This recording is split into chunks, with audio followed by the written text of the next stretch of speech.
Sometimes there may be cases where you want to run just a part of your unit tests. I will show you in this lecture two ways to do that. Let's say, for example, your project has different code for Windows and different code for Unix. Your tests might look something like this. Maybe you would have these if-def statements in your actual code. I have just written some dummy tests. They don't really do anything. If you don't know what these if-def statements mean, basically these are just some preprocessor directives. If this symbol Win32 is defined, then this part of the code gets compiled. Otherwise, only this part gets compiled. Now we are on Linux and we didn't manually define this symbol. We didn't do it through CMake either, so only this part is defined. Also, you may notice that instead of using assertions like before, I am using fail and succeed. Basically, if this line gets hit, the test fails, or if this line gets hit, the test passes. So we have two unit tests in a suite called Unix suite. These should succeed if you are not on Windows. And we have two dummy tests in the Windows suite. These should succeed if you are on Windows. Let's see how this works.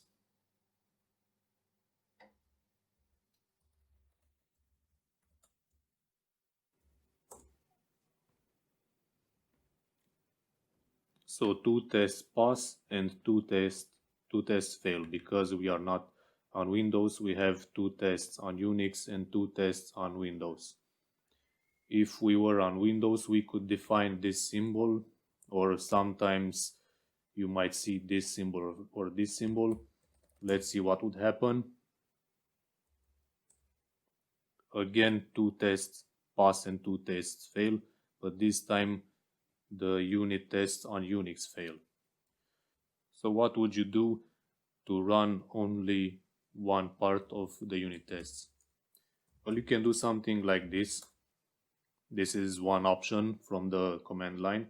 You add a parameter. Notice that we are passing the argument count and the argument vector to init Google test. So you add this parameter gtestFilter equals, we are on Unix, so we want to run only the Unix test suite.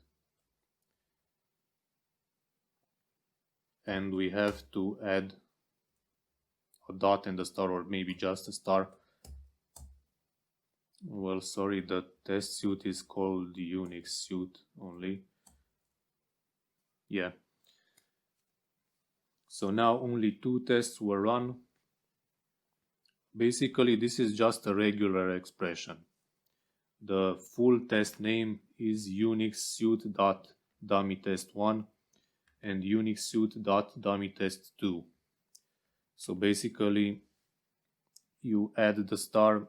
A star in a regular expression matches anything. So what I just wrote means run all the tests that start with Unix suite.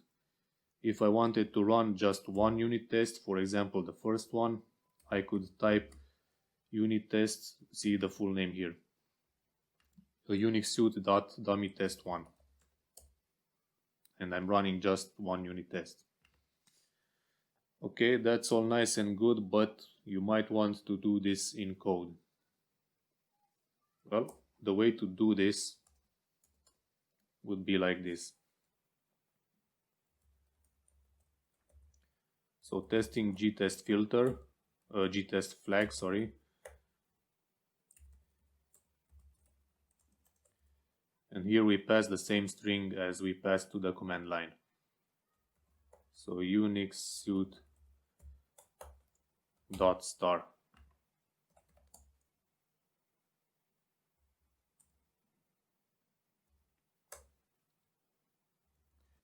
And running without that command line option should give the same result.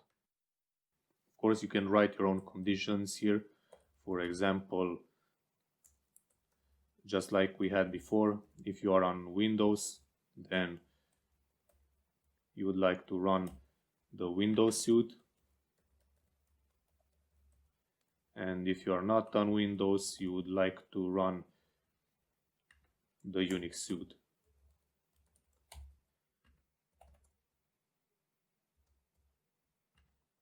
Okay, so same thing as before. Now let's define our Win32 symbol, and we should be running just the Windows suite. Okay, so that's the way to run only a portion of your unit tests. I just ran the unit test runner and I passed a filter from the command line.